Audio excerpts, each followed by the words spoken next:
الحمد للہ رب العالمین والصلاة والسلام علی اشرف الانبیاء وسید المرسلین وعلی آلہ وصحبہ اجمعین ومن تبعہم بإحسان فی کل زمان ومکان الی یوم الدین. اما بعد. باب فضل العلم وقول اللہ عز وجل یرفع اللہ الذین آمنوا منکم والذین اوتوا العلم درجات واللہ بما تعملون خبیر. وقوله تعالی رب زدنی علما.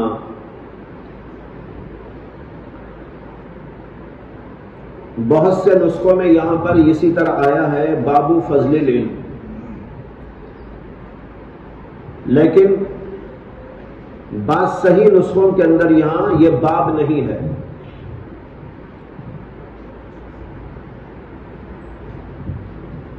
اس کے بجائے کتاب العلم لکھنے کے بعد وقول اللہ عز وجل یرفع اللہ الذین آمنوا یوں شروع ہوا.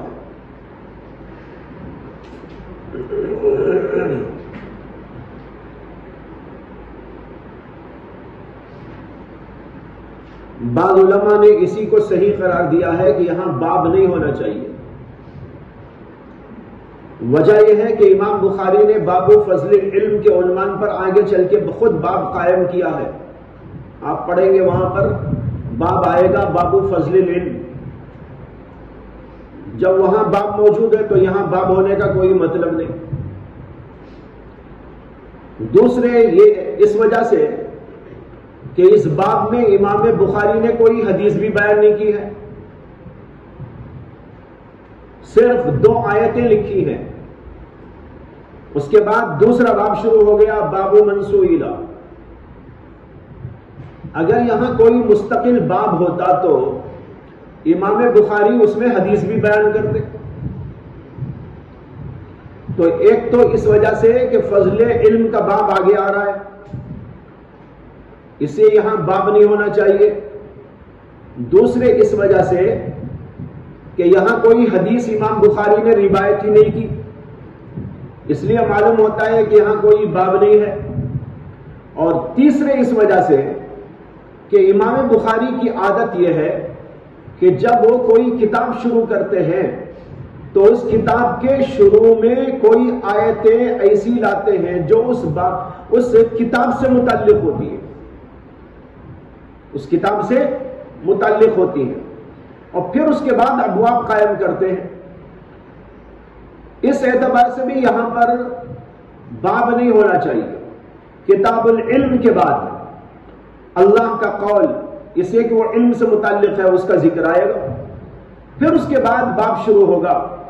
یہ امام بخاری کی عادت کے مطابق بھی ہے. لیکن بہت سے نسخوں میں یہ بھی ہے کہ یہاں پر باب فضل العلم آیا ہے، اگرچہ بعض علماء نے اسے ترجیح دی ہے کہ نہ ہونا چاہیے، جیسے کہ عرض کر دیا، اور اس کی 3 وجوہات. اب اگر ہم یہ مانتے ہیں کہ یہاں پر باب فضل العلم ہے جیسے کہ بعض نسخوں کے اندر آیا ہے، تو اب یہاں پر ایک سوال تو یہ پیدا ہوگا کہ باب فضل العلم کے عنوان سے آگے بھی باب آ رہا ہے تو یہ تکرار کیوں ہوا؟ دوسرا سوال یہ پیدا ہوتا ہے کہ امام بخاری نے اس میں حدیث کیوں بیان نہیں کی؟ یہ 2 سوال ہیں. جو علماء یہاں باب مانتے ہیں وہ اس کا جواب دیتے ہیں. وہ کہتے ہیں کہ وہاں جو باب فضل العلم آیا وہ اور یہاں جو فضل العلم آیا وہ، ان دونوں کے اندر فرق ہے. یہاں پر اہل علم کی فضیلت بیان کرنا مقصود ہے اور وہاں پر علم کی فضیلت بیان کرنا مقصود ہے. لہذا یہاں باب فضل العلم کے معنی ہوئے باب فضل اہل العلم، اور وہاں فضل علم کا بیان ہے. لہذا فرق ہو گیا کہ ایک جگہ اہل علم کی فضیلت مقصود ہے اور ایک جگہ پر علم کی فضیلت بیان کرنا مقصود ہے. کچھ حضرات نے یہ جواب دیا کہ یہاں پر فضل کا لفظ فضیلت کے معنی میں ہے اور وہاں پر فضل کا لفظ زیادتی کے معنی میں ہے. فضل کے معنی زیادت کے بھی تو آتے ہیں نا، فضل یعنی زائد. تو یہاں فضیلت کے معنی میں ہے اور وہاں زیادتی کے معنی میں ہے. اس باب کے اندر یہ بتانا ہے کہ علم کی فضیلت کیا، اور اس باب میں یہ بتانا ہے کہ علم جو ہے تھوڑا لے کے بیٹھ جانے کی چیز نہیں ہے، اس کے اندر اضافہ چاہیے، اس کے اندر بڑھوتری چاہیے، وہ وہاں بتانا چاہتے ہیں. دونوں کے لیے لفظ ایک ہی استعمال ہوتا ہے. فضل کے معنی فضیلت بھی آتے ہیں، فضل کے معنی زیادتی کے بھی آتے ہیں. لہذا ایک جگہ پر فضل بمانے فضیلت ہے، دوسری جگہ فضل بمانے زیادتی ہے. اس یہ فرق ہو گیا. دوسرا سوال یہ ہے کہ اگر یہاں باب ہے تو امام بخاری رحمت اللہ علیہ نے کوئی حدیث بیان نہیں کی، صرف آیتیں بیان کی، 2 آیتیں، کوئی حدیث اس باب کے اندر موجود نہیں. حضرت شیخ الہند مولانا محمود حسن دیوبندی رحمت اللہ علیہ فرماتے ہیں کہ بخاری شریف میں ایسے بہت سے مواقع ہیں جہاں امام بخاری رحمت اللہ علیہ نے باب تو قائم کیا اور اس کے اندر کوئی حدیث نہیں لائے، اور ایسے کل 108 ابواب ہیں، 108 ابواب ہیں جہاں امام بخاری رحمت اللہ علیہ نے باب قائم کیا لیکن اس میں حدیث نہیں لائے. پھر حضرت شیخ الہند کہتے ہیں کہ اس طرح کے امام بخاری کے ابواب 3 طرح کے ہیں. یہ ایک وہ ہیں جن میں امام بخاری نے باب قائم کیا اور اس میں نہ کوئی آیت لکھی نہ کوئی حدیث لکھی، کچھ بھی نہیں، صرف باب لکھ دیا. دوسرے وہ ابواب ہیں جن میں امام بخاری رحمت اللہ علیہ نے باب قائم کیا اور اس کے اندر کوئی آیت بیان کر دی.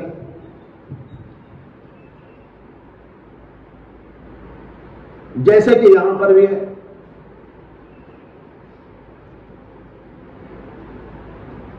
اور ایک ابواب وہ ہیں جہاں امام بخاری رحمت اللہ علیہ نے باب قائم کیا اور اس کے اندر کوئی صحابی کا اثر وغیرہ ذکر کر دیا، حدیث مسند بیان نہیں کی.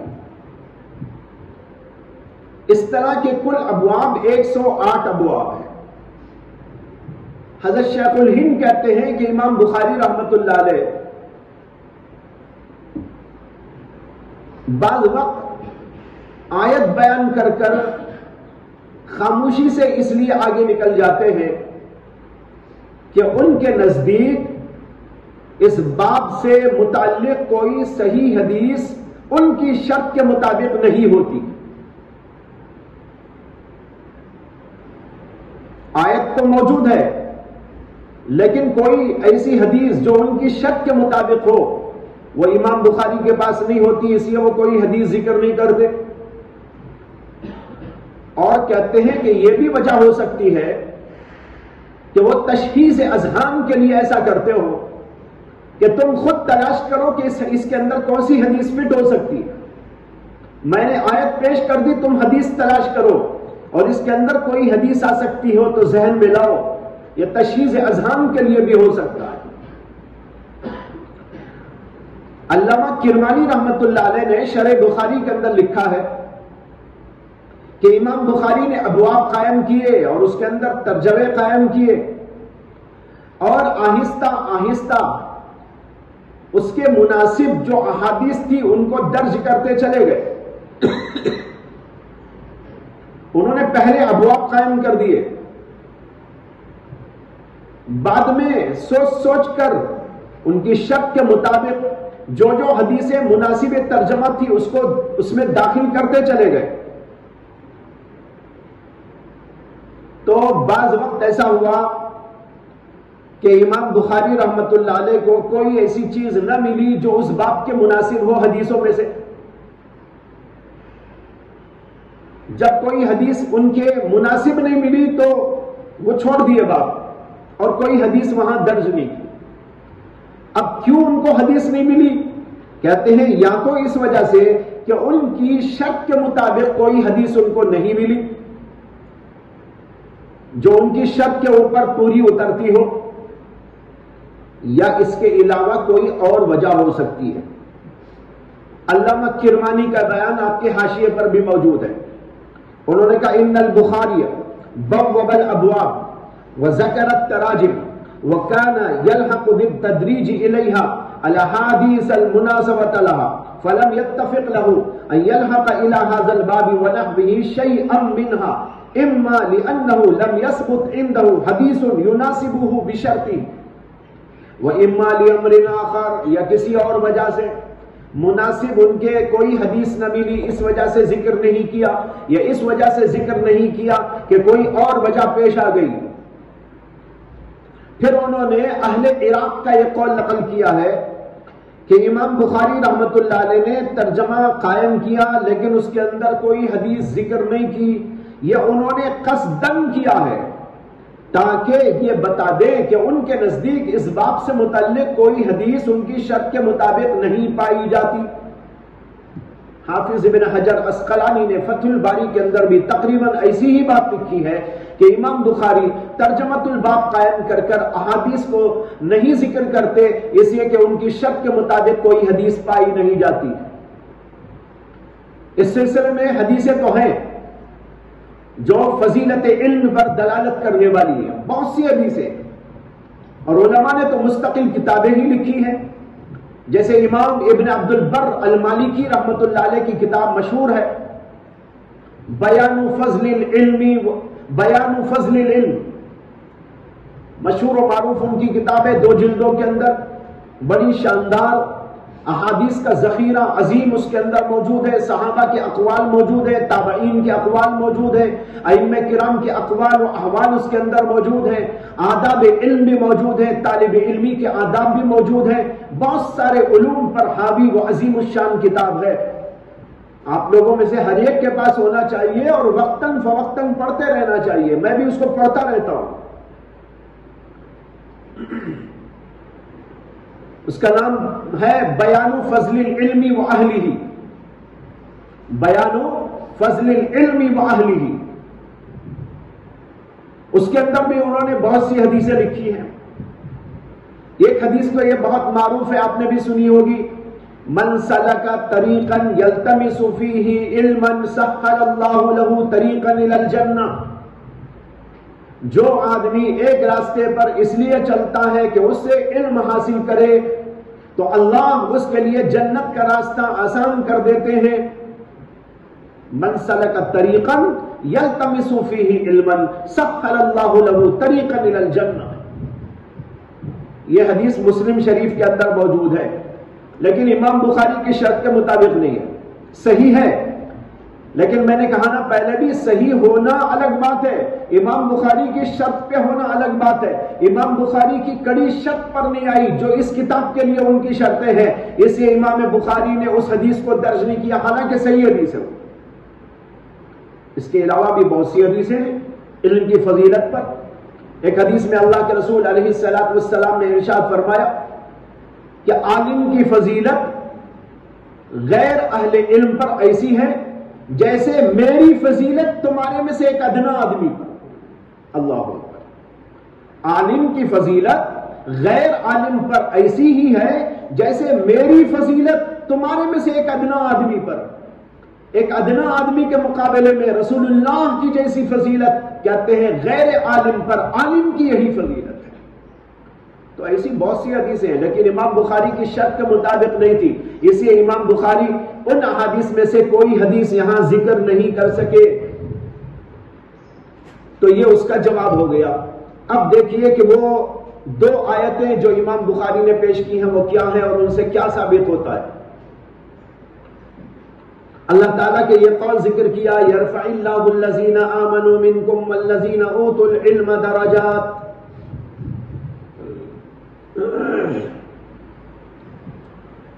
شروع میں آیت ہے یا ایھا الذین آمنوا اذا قیل لکم تفسحوا فی المجالس فافسحوا یفسح اللہ لکم وَإِذَا قِيلَ انشُزُوا فَانشُزُوا يَرْفَعِ اللَّهُ الَّذِينَ آمَنُوا مِنكُمْ وَالَّذِينَ أُوتُوا الْعِلْمَ دَرَجَاتٍ.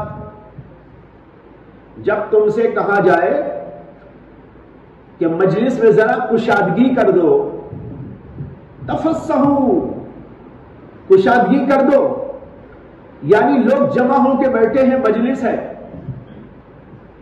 اور جمع بیٹھے اور درمیان میں کوئی آدمی آ گیا، اس کے لیے جگہ بنا کے دے دو. اذا قیل لکم تفسحوا فی المجلس، جب تم سے کہا جائے کہ مجلس کے اندر ذرا کشادگی کر دو، یعنی کسی کو جگہ دے دو، تفسحوا تو کشادگی کر کے اسے بٹھا لو.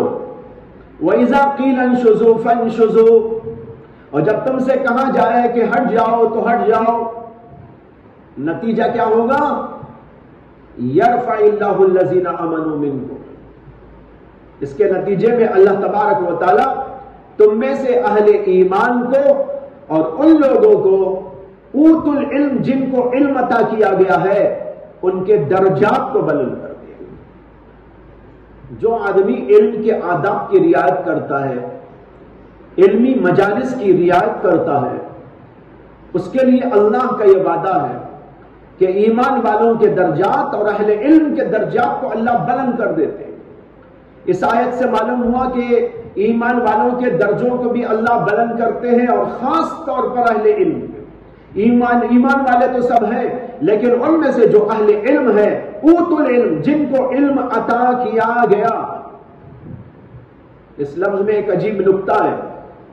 اللہ نے یہ نہیں کہا یرفع اللہ الذین آمنوا منکم والذین یعلمون العلم، جو لوگ کہ تم میں سے ایمان لائے اور جو لوگ کے علم کو جانتے ہیں، ان کے درجات کو اللہ نے بلند کر دیا، بلند کرتے ہیں.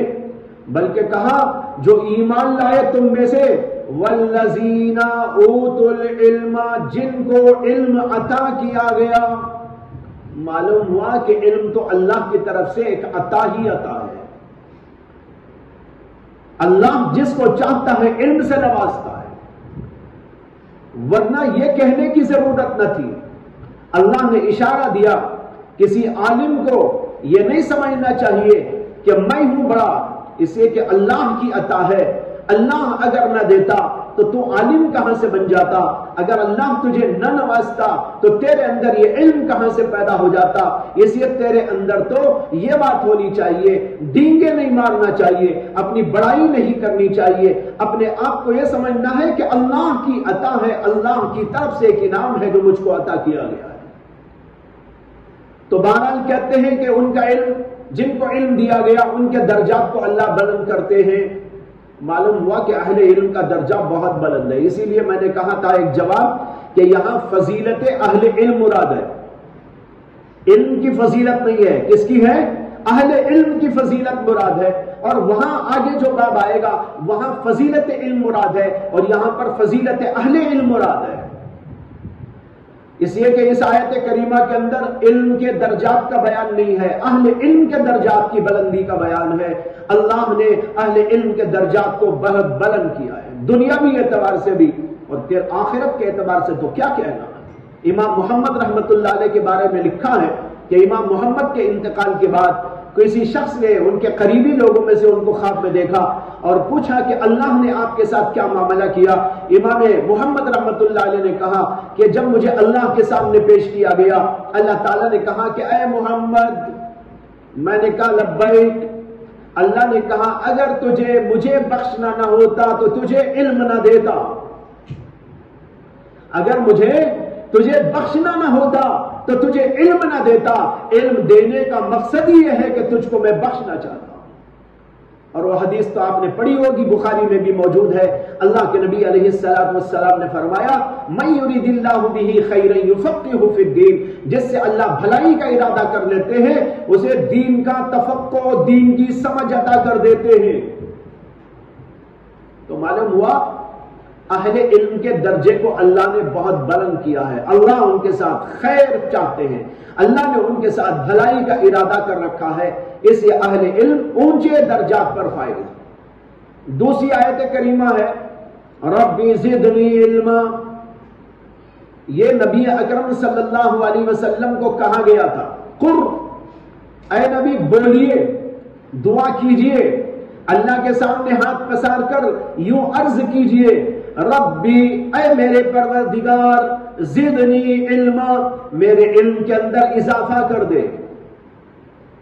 امام بخاری یہ آیت لا کر بتا رہے ہیں کہ دیکھو علم کا کتنا اونچا مقام ہے کہ نبی اکرم صلی اللہ علیہ وسلم جو عالم الاولین و عالم الآخرین ہے، تمام اگلوں اور پچھلوں میں سب سے بڑھ کر جن کو علم عطا کیا گیا ہے، خود آپ کا ارشاد ہے اوتیت علم الاولین والآخرین، یہ نبی اتنے بلند ترین مقام پر علم کے فائز ہونے کے باوجود اللہ فرماتے ہیں کہ آپ دعا کیجئے رب زدنی علما، اے اللہ میرے علم میں اضافہ کر دے، اے اللہ میرے علم کے اندر زیادتی فرما دے۔ معلوم ہوا کہ علم کا بہت بڑا مقام ہے، علم کا اگر معمولی درجہ ہوتا تو اس کے اندر اضافے کے لیے کیوں کہا جاتا؟ اللہ نے کہیں کسی کو نہیں کہا کہ تم کہو کہ میرے مال میں اضافہ کر دے۔ کوئی آیت ہے یا کوئی حدیثی ایسی ہے کہ اللہ میرے مال میں اضافہ کر دے، اللہ مجھے دنیا میں اضافہ کر دے؟ دنیا میں حسنہ کا سوال تو ہے، جیسے قرآن کی آیت ہے ربنا آتنا فی الدنیا حسنہ، اے اللہ مجھے دنیا میں بھی حسنہ عطا فرما، آخرت میں بھی حسنہ عطا فرما، لیکن مال میں اضافہ کر دے ایسی کوئی آیت موجود نہیں۔ لیکن علم کے بارے میں فرماتے ہیں اے نبی آپ دعا کیجئے، اور پھر یہ کسی معمولی درجے کے آدمی کو کہا جاتا تو الگ بات تھی، لیکن کہا جا رہا ہے ان کو جن سے بڑھ کر کوئی عالم نہیں، جن سے بڑھ کر کسی کا علم نہیں، ان سے کہا جاتا ہے کہ آپ دعا کیجئے رب زدنی علما، کہ میرے علم کے اندر اضافہ کر دیجئے۔ جب نبی کے علم میں اضافے کی درخواست ہو رہی ہے تو نبی کے مقام کو دیکھو، اس سے اہل علم کا درجہ سمجھ میں آ رہا ہے کہ ان کو اللہ نے اتنے بلند ترین مقام پر فائز کیا کہ اس کے اندر اور اضافہ ہی کرنا چاہتے ہیں۔ یہ ہے اہل علم کا درجہ۔ اسے اہل علم کسی بھی درجے علم پر کفایت نہ کرے، بلکہ ہر وقت اس بات کے کوشاں رہے کہ ہمارے علم میں اضافہ ہو، اس سے کہ علم میں اضافہ ہوگا، درجے میں اضافہ ہوگا، جو جو علم میں ترقی ہوگی درجات کے اندر بھی ترقی ہوتی چلی جائے۔ اسی لیے ہمارے تمام اکابرین اور بزرگان سلف علم کے اندر کبھی کفایت کر کے نہیں بیٹھتے تھے، بلکہ اس کے اندر اضافہ در اضافہ چاہتے تھے، پڑھتے رہتے تھے، غور و فکر کرتے رہتے تھے، حالات کیسے بھی سنگین ہو جائیں لیکن علم سے وہ کبھی دور نہ ہوتے تھے۔ پڑھنے میں، پڑھانے میں اور اپنے علم کو تر و تازہ رکھنے میں ہم وقت مشغول رہا کرتے تھے۔ امام ابو یوسف رحمت اللہ علیہ کے انتقال کے بالکل قریب ایک ان کے شاگرد وہاں پر پہنچے۔ حالت نزاع جیسی کیفیت ہے، حالت بہت نازک ترین ہے۔ ایسے نازک ترین وقت میں جب وہ وہاں پر پہنچے تو امام ابو یوسف رحمت اللہ علیہ نے ان سے جو ہے علمی ایک سوال کر لیا۔ کہا کہ بھائی بتاؤ اس کا کیا جواب ہے؟ بیمار ہیں، پریشان حال ہیں، روح قبض ہونے والی ہے، ابھی چند منٹ کے بعد دنیا سے وہ رخصت ہونے والے ہیں، لیکن اس کے باوجود شاگرد کے پہنچتے ہی انہوں نے ایک علمی سوال کیا اور کہا میرے ذہن میں یہ سوال گھوم رہا ہے، کیا جواب ہے؟ انہوں نے ایک جواب دیا۔ یہ حج کے مسائل میں سے ایک مسئلہ تھا، انہوں نے ایک جواب دیا تو امام ابو یوسف نے کہا نہیں یہ جواب نہیں ہے۔ پھر اس کے بعد انہوں نے اس کا صحیح جواب دیا، ایسا ہو تو یہ ہے، ایسا ہو تو یہ ہے۔ خیر کہتے ہیں کہ میں کچھ دیر بیٹھا رہا اور پھر اس کے بعد میں نے اجازت لے کر گھر سے باہر نکلا۔ گھر سے باہر نکل کے ابھی وہیں پر ہوں، اتنے میں گھر کے اندر سے عورتوں کے رونے کی آواز شروع ہوئی۔ میں نے پھر دیکھا کہ کیا ہوا، لوگوں نے گھر کے اندر سے بتایا کہ روح قبض ہو گئی۔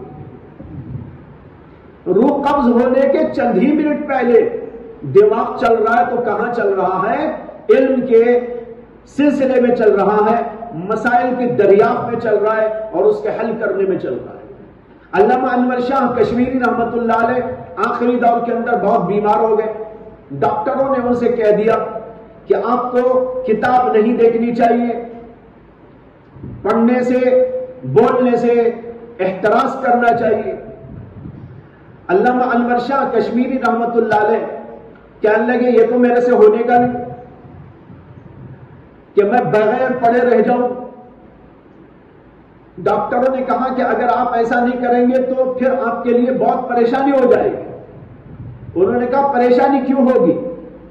کہا پریشانی اس لیے ہوگی کہ جو ہے اس کے اثرات مرتب ہوں گے دل کے اوپر، دماغ کے اوپر، اور پھر جو ہے بیماری میں اضافہ ہوگا۔ انہوں نے کہا بیماری میں کیوں اضافہ ہوگا؟ اس لیے کہ تو میری خواہش کی چیز ہے نا، خواہش کی چیز پر کیا اثر پڑ سکتا ہے؟ بہرحال بحث کرنے لگے۔ بہرحال انہوں نے ڈاکٹروں کے کہنے کے باوجود اپنے آپ کو کبھی کتاب سے دور نہیں کیا۔ کہتے ہیں کہ آخری دور میں حالت یہ ہو گئی تھی کہ کتاب کا ورق بھی اپنے ہاتھ سے پلٹ نہیں سکتا تھا، ایسا بھی نہیں کر سکتے تھے، لیٹے رہتے تھے، کتاب سامنے ایسے رکھی رہتی تھی، اور جب صفحے کا مطالعہ کر لیتے تھے تو کسی کو کہتے بھائی پلٹ دو، وہ آ کے صفحہ پلٹ دیتا تھا ایسا، تو پھر حضرت مطالعہ جاری کر دیتے تھے۔ آخری دور کے اندر اس طریقے پر ان کا حال گزرا ہے۔ ایک بار کسی نے ان سے عرض کیا ایسے ہی حال میں کہ حضرت آخر وہ کون سی بات ہے جو آپ کے علم میں نہیں ہے کہ آپ مطالعہ کرنا چاہتے ہیں؟ دارالعلوم دیوبند کا پورا کتب خانہ جو کتابوں کی شکل میں ہے وہ ان کے حافظے میں محفوظ تھا۔ وہ کہتے تھے کہ دارالعلوم کا کتب خانہ اگر کچھ ہو جائے ساری کتابیں اپنے حافظے سے لکھا دوں گا، 4 کتابیں چھوڑ کر۔ یہ قرآن کے وہ حافظ نہیں تھے۔ عجیب و غریب بات ہے، دنیا یاد ہو گئی، اللہ کا کلام جو ہے یاد نہیں ہو سکا۔ یہ اللہ کی قدرت ہے۔ بچہ بچہ حافظ ہو جاتا ہے، چھوٹے چھوٹے بچے حافظ ہو جاتے ہیں، لیکن اتنا بڑا علامہ اور اپنے زمانے کا ابن حجر اسقلانی، ان کو قرآن یاد نہیں ہوا۔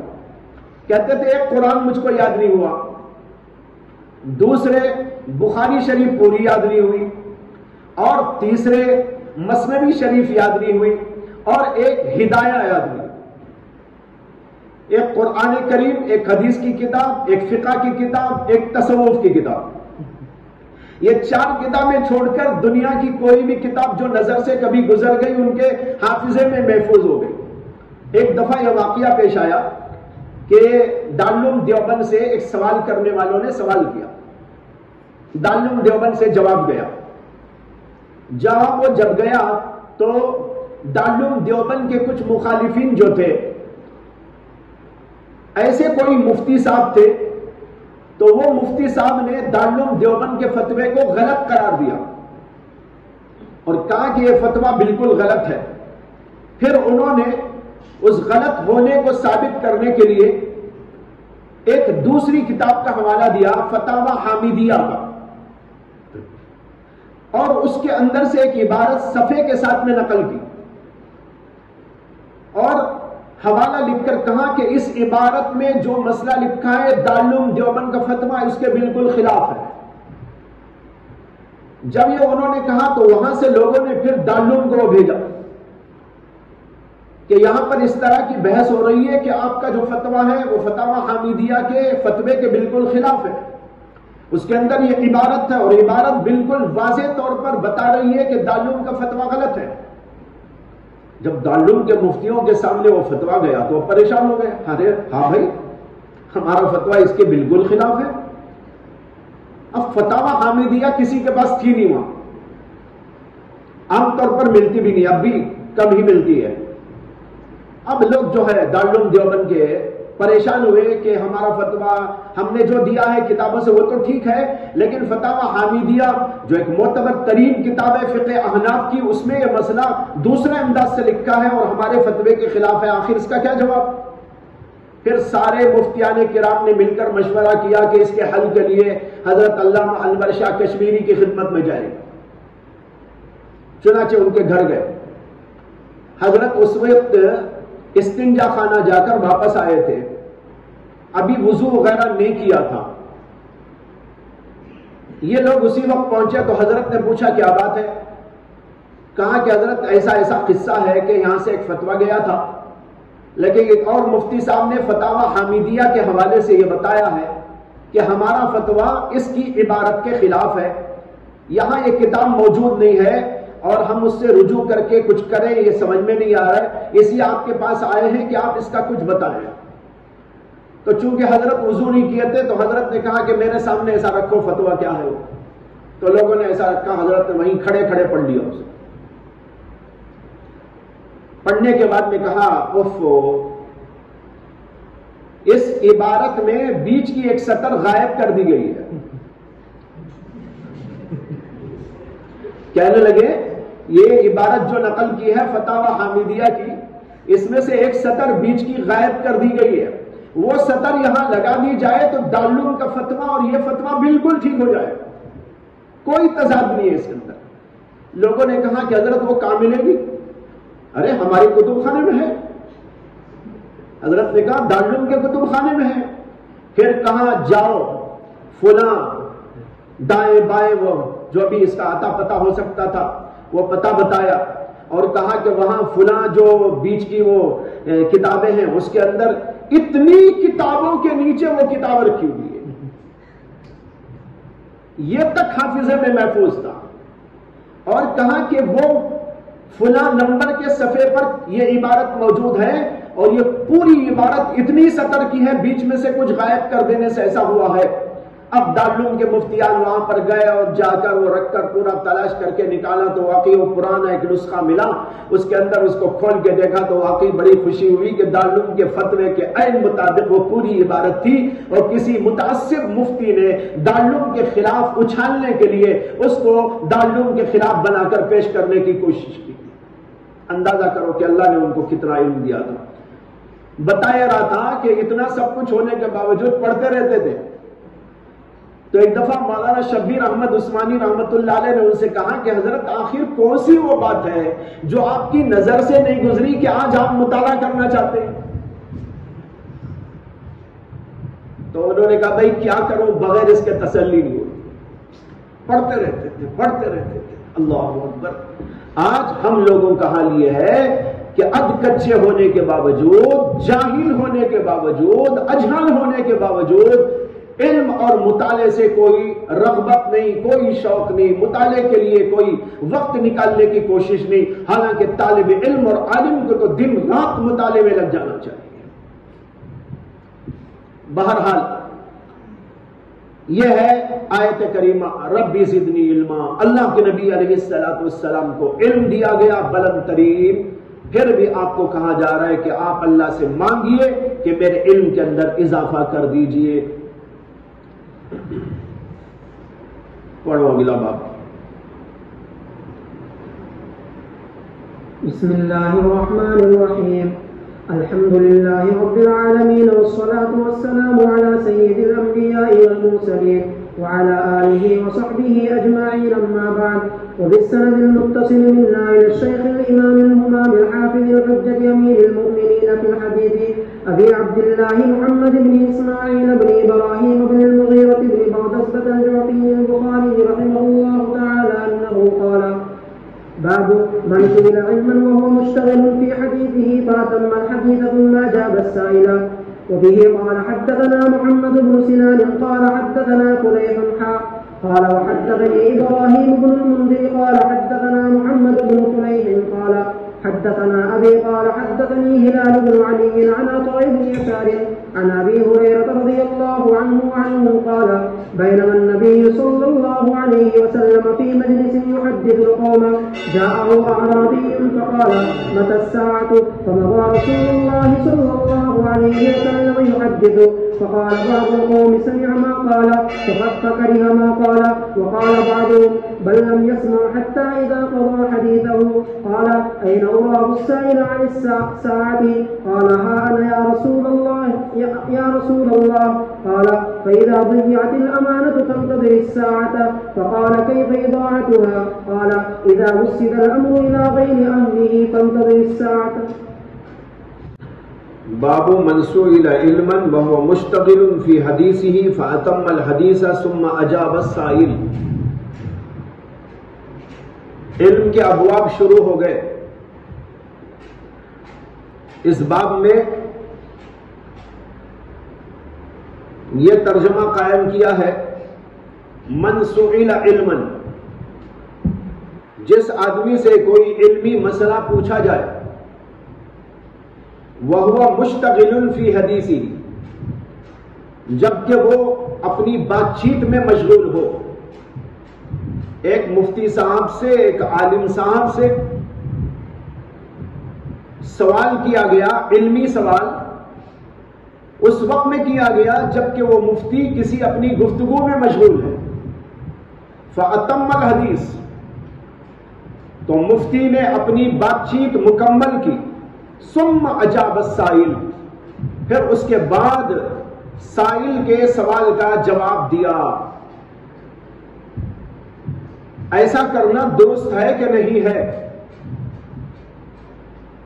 یہ ہے مقصد امام بخاری کا.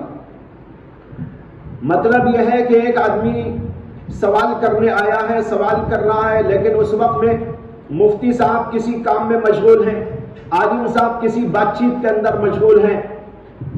تو اب سوال یہ ہے کہ اپنا کام دھام چھوڑ کر، بات چیت چھوڑ کر، اپنا بیان چھوڑ کر پہلے اس کے سوال کا جواب اس کو دینا چاہیے، یا یہ کہ اپنی بات چیت اور کام دھام سے فارغ ہونے کے بعد بھی اس کے سوال کا جواب دے سکتے ہیں؟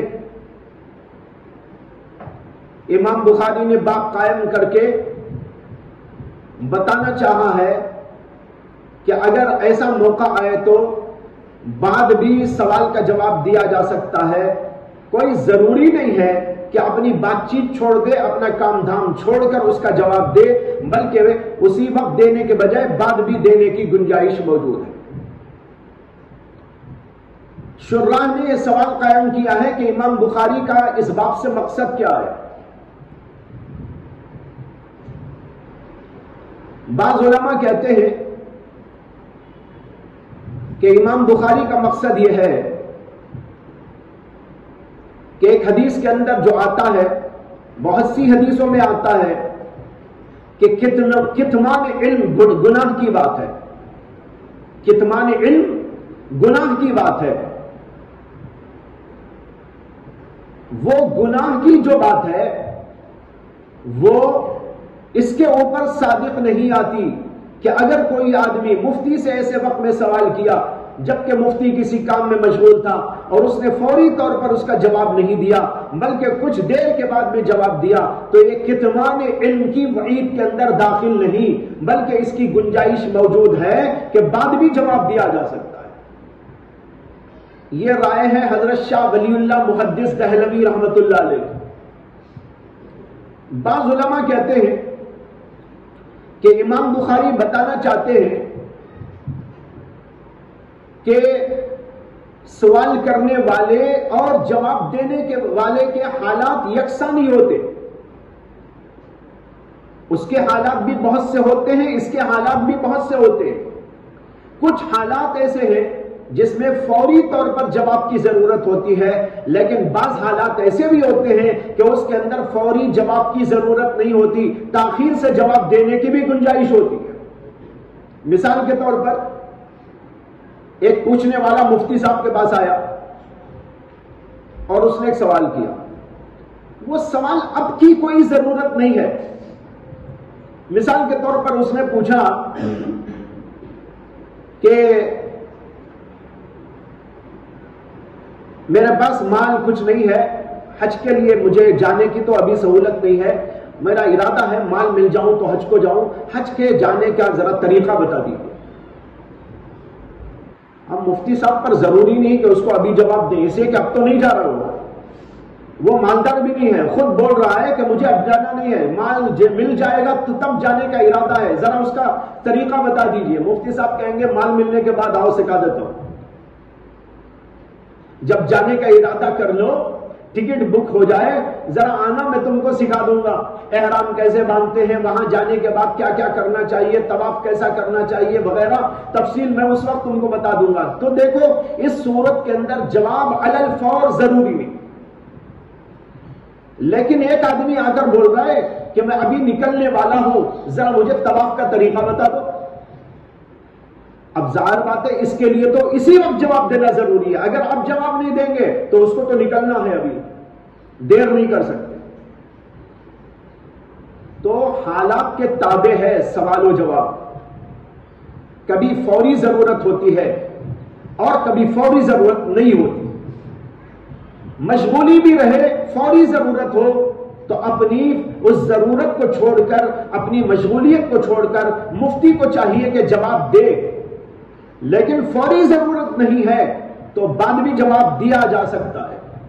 حدیث میں آتا ہے کہ حضرت ابو رفاعہ فرماتے ہیں کہ میں اللہ کے نبی علیہ السلام کی خدمت میں ایسے وقت میں پہنچا کہ آپ خطبہ دے رہے تھے.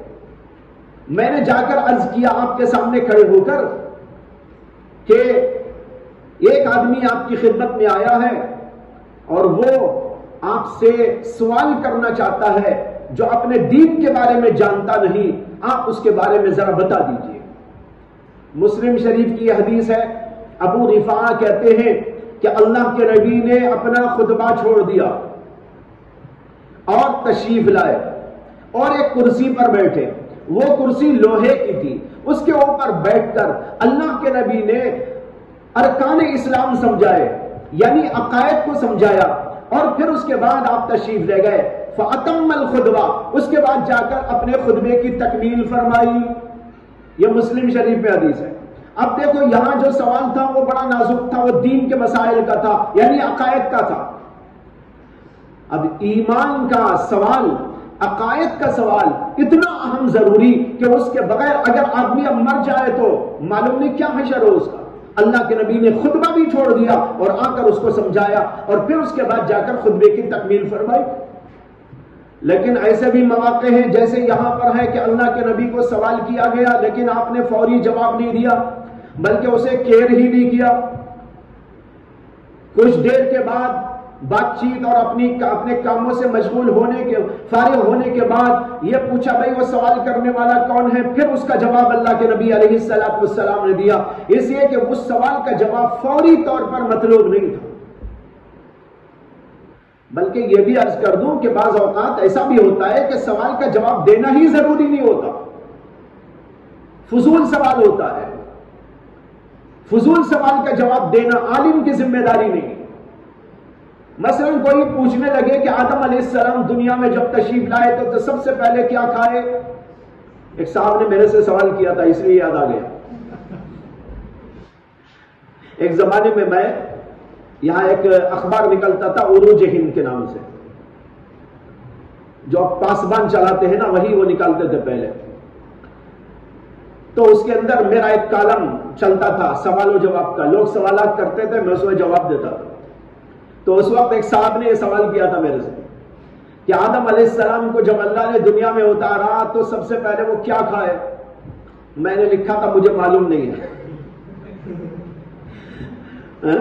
کیا معلوم بھی نہیں ہے؟ واقعی کسی حدیث میں نہیں آیا. تو یہ سوال کا جواب دینا کوئی ضروری تھوڑا ہی ہے. یہ بیکار سوالات ہیں، فضول سوالات ہیں. ایسے سوالات سے تو اللہ نے منع بھی کیا ہے. یا ایھا الذین آمنوا لا تسألوا عن اشیاء ان تبد لکم تسؤکم. خاموخواہ کے سوالات نہ کرو. اور ایک جگہ پر فرمایا کہ نبی سے ایسے سوالات نہ کرو جیسے کہ موسیٰ علیہ السلام کے لوگوں نے اپنے رسول سے سوال کیا تھا.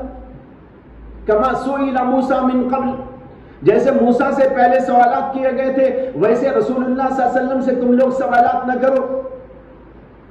یہ آیتیں نازل ہونے کے بعد حضرات صحابہ کہتے ہیں کہ ہم سہم گئے اور سوالات کرنے کی ہمت نہ ہوتی تھی اور اس بات کے انتظار میں رہتے تھے سوال کی ہمت نہ ہونے کی وجہ سے کہ کوئی آدمی دیہات کا آئے اور رسول اللہ صلی اللہ علیہ وسلم سے سوال کرے تو ہم سن لیں. اس لیے کہ دیہات والے ذرا سادے سیدھے سے ہوتے ہیں، الٹے سیدھے سے ہوتے ہیں. اللہ کے نبی بھی ان کی بہت رعایت کرتے ہیں اور ان کی بے ڈھنگی باتوں کو بھی قبول کر لیتے ہیں اور اس کے اوپر جو ہے کوئی نظر نہیں فرماتے. وہ آتے تھے اور سوالات کرتے تھے اور سوالات کے ضمن میں اللہ کے رسول کے جوابات سے علم کا ایک دریا چلتا تھا اور فائدہ ہو جاتا تھا.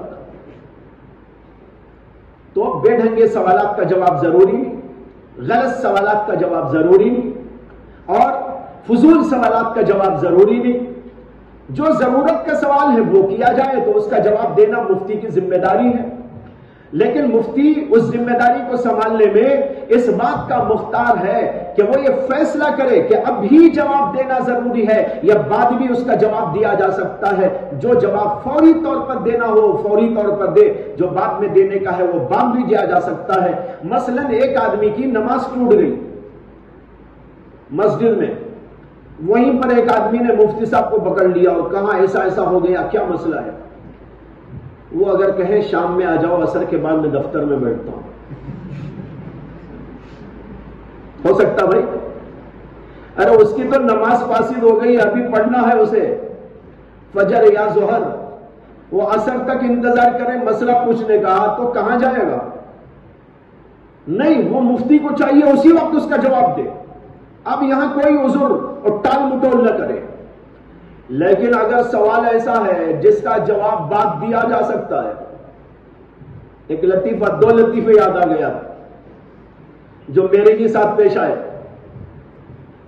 ایک لطیفہ تو یہ کہ جب بیدواڑی میں میرا گھر تھا مسجد کے بازو، رات کے تقریباً 12 بجے میں اپنی مصروفیات سے، لکھنے پڑھنے وغیرہ سے فارغ ہو کر کھا پی کر بیڈ پہ تبھی گیا ہوں، تو اتنے میں بیل بجی،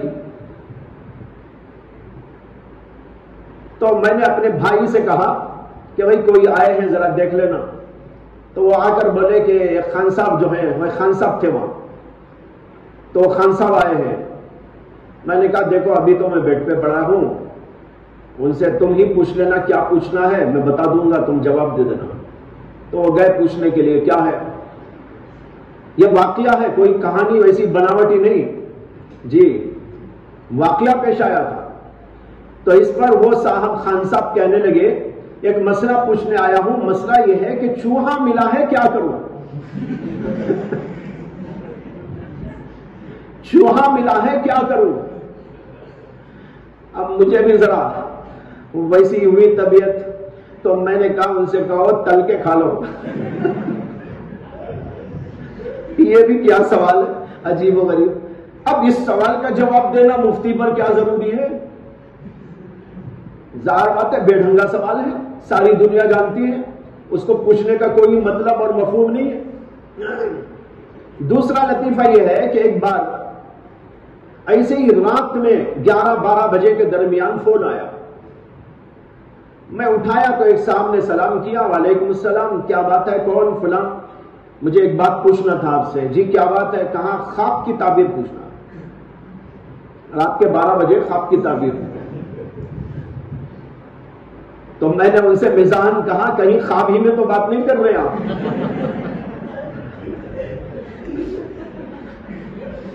تو کہنے لگے نہیں میں خواب دیکھا تھا، اس کی تعبیر پوچھنا چاہتا ہوں۔ کب خواب دیکھا تھا؟ تو کہا 8 دن ہو گئے۔ 8 دن پہلے خواب دیکھ کر دن پر دن گزر گئے، لیکن سوال نہیں پیدا ہوا، ذہن اس کی تعبیر کے لیے تیار نہ ہوا، اور 8 دن کے بعد وہ بھی رات کے 12 بجے سونے کے وقت میں یاد آ گیا۔ اب اس کا جواب دینا کیا ضروری ہے مفتی پر؟ اولاً تو مفتی پر تعبیر خواب ضروری نہیں، یہ بھی سمجھ لو، یہ کوئی مسئلہ شریعہ تو ہے نہیں، کوئی ضروری نہیں۔ لیکن اگر دینا بھی تو بھئی یہ ایسے وقت میں پوچھنے کا کیا مطلب ہے؟ لوگوں کی عقل خبت ہو گئی کہ ان لوگوں کو یہ تک تمیز نہ رہی کہ کب سوال کرے، کیسے سوال کرے، کیا سوال کرے۔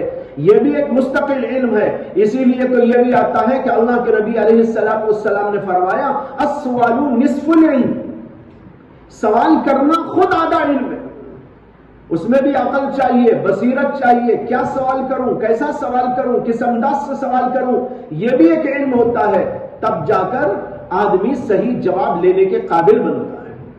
تو بتانا یہ تھا کہ امام بخاری اس بات کو قائم کر کے یہ بتانا چاہتے ہیں کہ سوال کا جواب فوری طور پر دینا مفتی کی ذمہ داری ہر وقت نہیں ہے، یہ حالات کے تابع ہے، اور ان حالات کے اعتبار سے کبھی جلدی دینا پڑتا ہے تو کبھی بعد میں بھی دینے کی گنجائش موجود ہے۔ یہ ہے باب من سئل علما وهو مشتغل في حديثه فأتم الحديث ثم أجاب السائل۔ اس کے بعد حدیث لائے حضرت ابو ہریرہ رضی اللہ تعالی عنہ سے کہتے ہیں بینما النبی صلی اللہ علیہ وسلم فی مجلس یحدث القوم، اس درمیان میں کہ نبی اکرم صلی اللہ علیہ وسلم مجلس کے اندر لوگوں سے گفتگو کر رہے تھے. یحدث القوم، حدث یحدث، بات چیت کرنا، بات چیت کر رہے تھے نبی اکرم صلی اللہ علیہ وسلم. فقال بعض القوم، یحدث القوم جاءه اعرابی، اس درمیان میں کہ اللہ کے نبی گفتگو کر رہے تھے مجلس میں، ایک اعرابی و دیہاتی آیا. فقال، اور کہا متی الساعہ، حضور بات چیت کر رہے ہیں، آ کر کہنے لگا قیامت کب آئے گی، قیامت کب آئے گی. کہتے ہیں فمضى رسول اللہ صلی اللہ علیہ وسلم یحدث، اللہ کے رسول اپنی بات چیت کے اندر برابر چلتے رہے، مزہ چلتے رہے، گفتگو بند نہیں کی، بات چیت ختم نہیں فرمائی، اپنی بات جو کر رہے تھے اس کے اندر برابر چلتے رہے. فقال بعض القوم، تو جو صحابہ بیٹھے ہوئے تھے ان میں سے بعض نے کہا سمع ما قال فکرہ ما قال، بھئی حضور نے ان کی بات سن تو لی ہے لیکن آپ کو اس کی بات پسند نہیں آئی، اس لیے آپ اس کا جواب نہیں دے رہے، اس کی طرف توجہ بھی نہیں کر رہے، آپ اپنی بات برابر مشغول رکھے ہوئے ہیں، اس کی طرف کوئی توجہ اس لیے نہیں دے رہے ہیں کہ اللہ کے رسول نے سنا لیکن آپ کو اس کی بات مکروہ معلوم ہوئی، بری معلوم ہوئی، اس کا ڈھنگ یا اس کا انداز یا اس کا یہ وقت بولنے کا پوچھنے کا مناسب نہیں ہے، اس لیے اللہ کے نبی علیہ السلام کو اس کی بات پسند نہیں آئی. وقال بعضهم، اور بعض لوگوں نے کہا بل لم يسمع حتى اذا قضى حدیثه، بعض لوگوں نے کہا نہیں بھائی ایسا لگتا حضور نے سنا ہی نہیں. یہ آپس میں صحابہ اندر اندر گفتگو کر لے رہے، بعض بول رہے ہیں کہ سن تو لیا ہے اللہ کے نبی نے لیکن حضور نے اس کا جواب اس لیے نہیں دیا کہ اس کا انداز یا اس کی یہ بات حضور کو پسند نہیں آئی. بعضوں نے کہا نہیں ایسا لگتا ہے کہ اللہ کے رسول نے اس کی بات سنی ہی نہیں، آپ بات چیت میں ایسے مشغول رہے کہ اس کی بات اللہ کے نبی کو سنائی نہیں دی، اسی آپ نے کوئی جواب نہیں دیا. بہرحال یہ آپس میں صحابہ کے قیاسات تھے. کہتے ہیں حتی اذا قضا حدیثہ، یہاں تک کہ جب اللہ کے رسول علیہ السلام نے اپنی بات چیت ختم کر دی، قال، تب آپ نے کہا این السائل عن الساعہ، قیامت کے بارے میں پوچھنے والے صاحب کہاں ہیں؟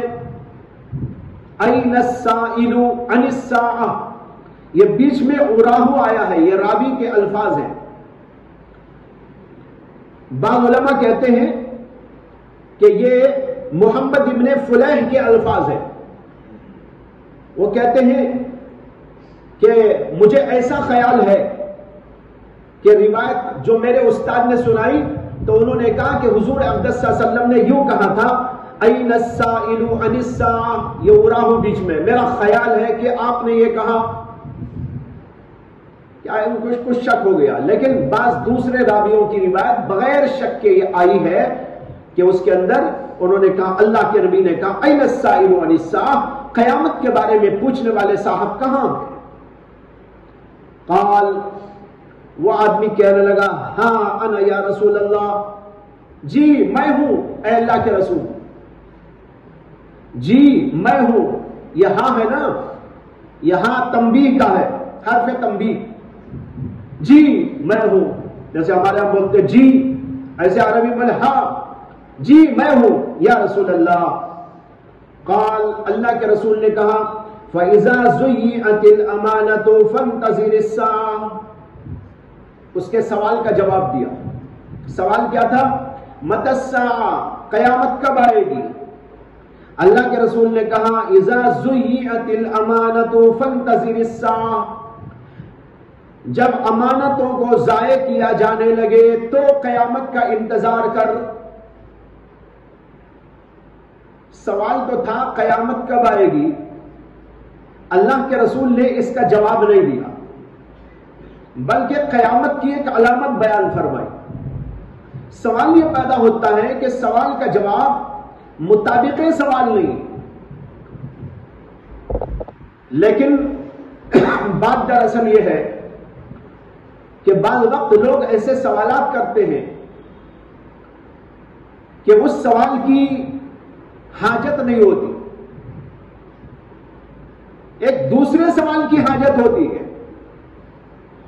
ایسے موقع پر ان لوگوں کی تنبیہ کے لیے سوال کا وہ جواب دیا جاتا ہے جو ان کے سوال کا جواب نہیں ہوتا، بلکہ جس سوال کا کرنا ضروری ہوتا ہے اس کا جواب ہوتا ہے۔ یہاں پر ایسے ہی ہوا کہ جب سائل نے سوال کیا متی الساعہ، اللہ کے نبی ان کو بتانا چاہتے تھے قیامت کب آئے گی، کب نہیں آئے گی، اس کے پیچھے کیا پڑے ہو، جب آئے گی آئے گی۔ ہاں یہ پوچھو قیامت کی علامتیں کیا ہیں، وہ میں تم کو بتاتا ہوں۔ یہ مطلب تھا اللہ کے نبی صلی اللہ علیہ وسلم کا کہ تم نے سوال کیا ہے کہ قیامت کب آئے گی، اس کا جواب تو میں نہیں جانتا، البتہ میں ایک دوسری بات جانتا ہوں کہ قیامت آنے کی کچھ علامتیں ہوتی ہیں، ان علامتوں میں سے ایک علامت یہ ہے، میں تم کو بتاتا ہوں۔ جیسے آپ نے حدیث جبریل کے اندر سنا تھا کہ جبریل نے بھی سوال کیا تھا متی الساعہ، اللہ کے نبی صلی اللہ علیہ وسلم نے فرمایا مل مسئول عنہا بعالم من السائل، جتنا سائل جانتا ہے مسئول اس سے زیادہ نہیں جانتا، میں بھی اتنا ہی جانتا ہوں جتنا کہ اے جبریل تم جانتے ہو۔ قیامت آئے گی تو معلوم، لیکن کب آئے گی کسی کو نہیں معلوم۔ اسے سوال کے جواب میں کوششیں نہیں کرنا چاہیے، اسے کہ جب کسی کو بھی نہیں معلوم اب تم پوچھتے پھرو۔ زید کو پوچھا، اس نے کہا مجھے نہیں معلوم، بکر کے پیچھے پڑ گئے، اس کے پوچھا، اس کو نہیں معلوم، اور خالد سے پوچھا، اسے نہیں معلوم، کسی اور سے پوچھا، اسے نہیں معلوم، انڈیا میں سب سے پوچھ لیا، لوگوں نے کہا نہیں معلوم، پاکستان پہنچ گئے کہ وہاں پوچھ لیں گے، وہاں بھی نہیں معلوم ہوا، عربستان پہنچ گئے کہ عرب میں معلوم کر لیں گے۔ ارے بھائی تم قبرستان چلے جاؤ تب بھی نہیں معلوم ہوا۔ ہندوستان سے پاکستان، پاکستان سے عربستان، عربستان سے قبرستان، لیکن معلوم کبھی بھی ہوگا۔ اس لیے کہ اس سوال کا جواب تو سوائے اللہ کے کوئی نہیں جانتا، اس لیے اس سوال کے جواب کے پیچھے نہیں پڑنا چاہیے۔ اللہ کے رسول کی تنبیہ ہے اس کے اندر جواب نہ دے کر۔ اعراض عن الجواب دراصل تنبیہ ہے کہ تم بیکار سوال کر رہے ہو، فضول بحث کے اندر مبتلا ہو، جس چیز کے جواب کسی کو نہیں معلوم اس کے پیچھے پڑنے کی کیا ضرورت ہے۔ سوال وہ کرو جس کی ضرورت ہوتی ہے اور جو تم کو سمجھ میں آ سکے۔ دیکھو قرآن کریم کے اندر آتا ہے کہ حضرات صحابہ کرام میں سے بعض نے سوال کیا تھا کہ یہ جو چاند ہے یہ چھوٹا بڑا کیوں ہوتا رہتا ہے؟ پہلی تاریخ کو دیکھو بالکل باریک، پھر دوسری تاریخ کو ذرا بڑا، پھر تیسرے میں اور بڑا، بڑھتے بڑھتے بڑھتے 14ویں تاریخ میں آ کے پورا ہوا، اور پھر اس کے بعد گھٹنا شروع ہوا، گھٹتے گھٹتے گھٹتے پھر ایک دم ختم ہو گیا، اور پھر شروع ہوا تو بالکل باریک سے شروع ہوا۔ یہ اس کے اندر گھٹوتی اور بڑھوتری کا جو سلسلہ چلتا ہے، یہ آخر کیوں؟ یسألونک عن الأہلہ، اے نبی علیہ السلام، لوگ آپ سے سوال کرتے ہیں چاند کے بارے میں، یہ چاند کا کیا قصہ ہے کہ کبھی چھوٹا ہوتا ہے، کبھی بڑا ہوتا ہے، کبھی باریک ہوتا ہے، کبھی موٹا ہوتا ہے، یہ کیوں ہوتا ہے؟ قرآن نے اس کا کیا جواب دیا؟ یسألونک عن الأہلہ قل ہی مواقیت للناس والحج۔ یہاں بھی وہی سوال ہے، سوال کچھ ہے جواب کچھ اور ہے۔ سوال یہ ہے کہ بڑھتا گھٹتا کیوں ہے؟ جواب یہ ہے یہ حج کے لیے اور دوسرے امور کے لیے میقات ہے، اس کے ذریعے تمہیں اوقات کا پتہ چلے گا، لیکن اس میں اس کا جواب تو نہیں آیا نا کہ یہ بڑھتا کیوں ہے گھٹتا کیوں ہے۔ اتنا معلوم ہوا کہ چاند کا فائدہ یہ ہے، چاند کا فائدہ تو معلوم ہوا، لیکن چاند کے بڑھنے اور گھٹنے کی حقیقت نہیں معلوم ہوئی۔ سوال تو تھا چاند کے بڑھنے اور گھٹنے کی حقیقت کے بارے میں، اور جواب دیا جا رہا ہے چاند کے فائدے کے بارے میں کہ اللہ نے چاند کو اس لیے پیدا کیا ہے کہ اس کے ذریعے سے حج کے اوقات اور دیگر چیزوں کے اوقات معلوم ہوتے ہیں۔ علماء نے کہا سوال کا جواب دوسرا اس لیے دیا گیا کہ ان کو تنبیہ کی گئی ہے کہ اس کے پیچھے نہ پڑو کہ چاند بڑھتا اور گھٹتا کیوں ہے، یہ دیکھو کہ اللہ نے ایسا بنایا کیوں ہے، اس کا فائدہ کیا ہے۔ اس کا فائدہ یہ ہے کہ تمہیں اوقات کا پتہ چلتا ہے، یہ مہینہ حج کا مہینہ آ گیا، یہ رمضان کا مہینہ آ گیا، یہ ذی قعدہ کا مہینہ آ گیا، یہ شوال کا مہینہ آ گیا، یہ رجب کا مہینہ آ گیا، یہ اس سے تم کو پتہ چلتا ہے، یہی اس کا فائدہ ہے۔ اب بڑھتا کیوں ہے، گھٹتا کیوں ہے، وہ میری قدرت سے بڑھتا گھٹتا ہے، تمہیں کیا ہے اس سے لینا دینا۔ سمجھ میں آئی بات؟ تو کبھی ایسا ہوتا ہے کہ سوال کچھ جواب کچھ، تنبیہ ہوتی ہے اس کے اندر کہ یہ سوال چھوڑو، یہ بیکار سوال ہے، تمہاری سمجھ سے باہر ہے، وہ کرو سوال جس کی تم کو ضرورت ہے، جس کا تم کو فائدہ محسوس ہوگا۔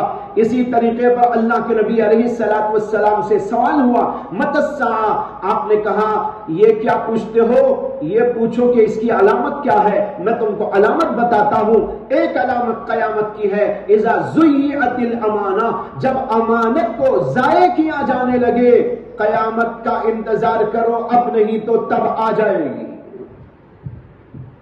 یہاں پر امانت کا ذکر ہے۔ امانت ہر وہ چیز ہے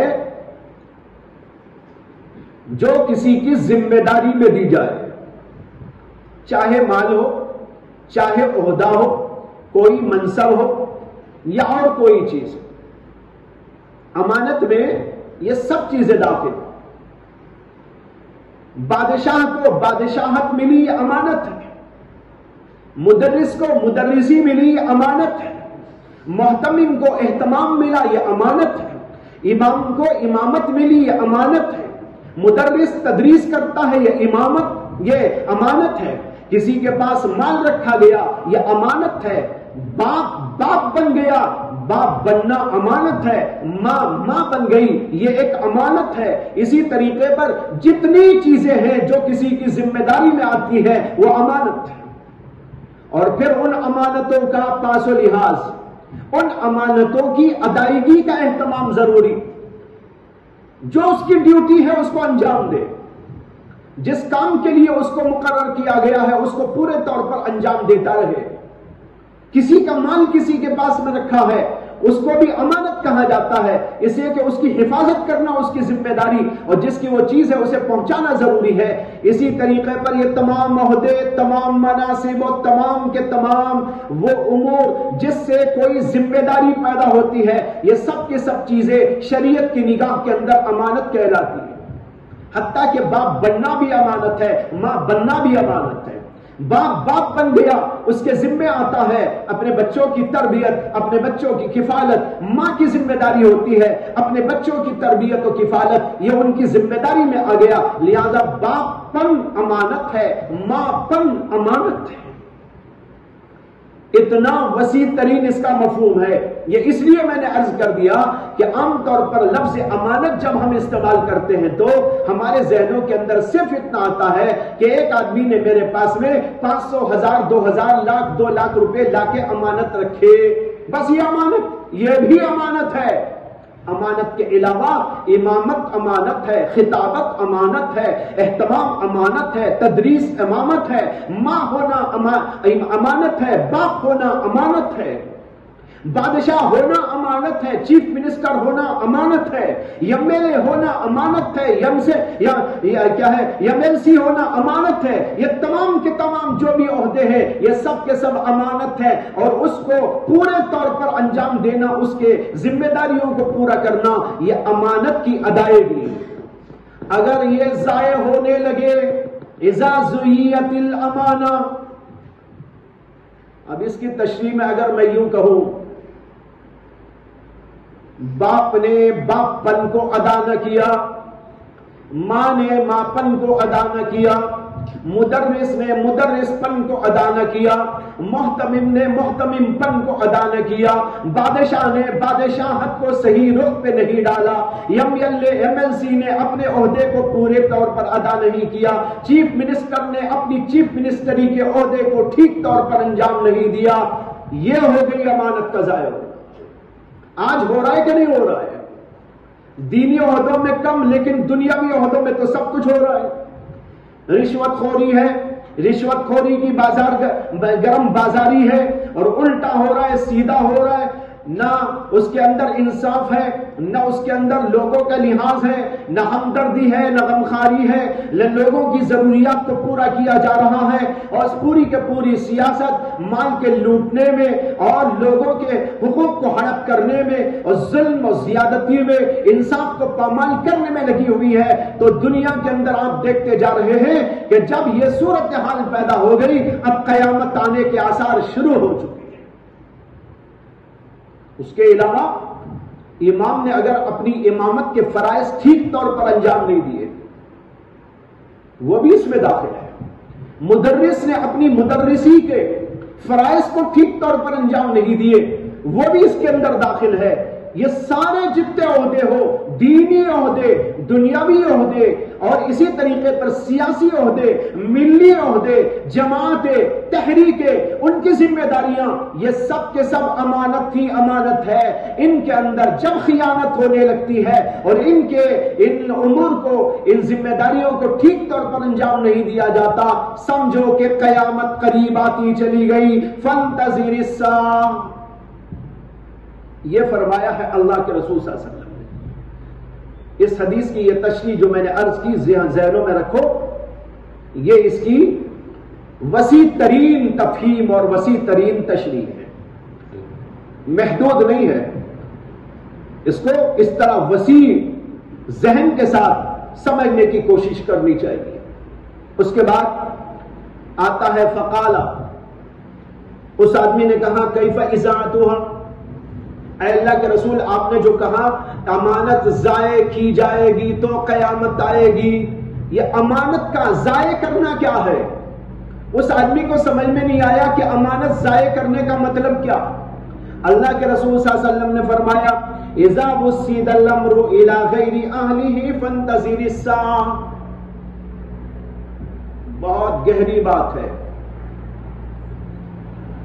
اللہ کے نبی کہتے ہیں قیامت کی علامتوں میں سے ایک علامت امانت کا ضائع کرنا ہے، اور امانت کا ضائع ہونا یہ ہے کہ جب کوئی بھی ذمہ دارانہ کام نااہل کو دے دیا جائے، کوئی بھی امر، وسد الامر، یہ امر وہ ہے جو ابھی میں نے تشریح کیا آپ کے سامنے، وہ تمام عہدے، تمام مناصب جس کا ابھی میں نے ذکر کیا، وہ سب لفظ امر کے اندر آ گئے۔ اذا وسد الامر، جب کوئی بھی ذمہ دارانہ کام وسیدہ سپرد کیا جائے الی غیر اہلہ، کسی نااہل کو، فانتظر الساعہ، یہ ہے قیامت کی علامت۔ اب انتظار کو قیامت کا۔ اگر بادشاہ ایسے ہونے لگے جو نااہل ہو، اگر کیا ہے چیف منسٹر ایسے بننے لگے جو نااہل ہو، اور مختلف سیاسی اور دینی عہدوں پر ایسے لوگ آنے لگے جو اس کے اہلیت نہ رکھتے ہو، یہ ایسا کام ہے جس سے کہ امانت یعنی وہ ذمہ داری ضائع ہو جائے گی۔ کیسے باقی رہے گی؟ جب بادشاہ ضائع کرے گا اپنے عہدے کو، اور دیگر عہدے داران اور ذمہ داران، آج دیکھیے مساجد کے اوپر بھی جن لوگوں کا قبضہ ہے وہ کتنے نااہل لوگ ہیں۔ ایسے لوگ جن کو مسجد سے کوئی تعلق ہی نہیں ہوتا، لیکن اس کے باوجود وہ ذمہ دار بن جاتے ہیں۔ اس طرح کسی بھی جگہ پر عہدوں کو نااہل کے سپرد کیا جائے گا تو پھر وہ اپنی نااہلی کی وجہ سے اس کام کو پورا نہیں کرے گا، بلکہ اس کام کو غلط طور پر کرے گا۔ نتیجہ ہوگا کہ دنیا کا نظام خراب ہو جائے گا، سسٹم خراب ہو جائے گا۔ دنیا کے نظام اور سسٹم کے خراب ہو جانے کے بعد دنیا غلطی کی طرف چلتی چلتی چلتی قیامت کی طرف چلی جائے گی اور قیامت برپا ہو جائے گی۔ یہ ہے اللہ کے نبی علیہ السلام کے اس ارشاد کا مطلب۔ اذا وسد الامر، وسیدہ کے معنی آتے ہیں سپرد کرنا۔ جب سپرد کیا جائے کوئی بھی امر و ذمہ داری کا کام الی غیر اہلہ، کسی نااہل کو، فانتظر الساعہ، تو قیامت کا انتظار کیجیے۔ وآخر دعوانا الحمدللہ۔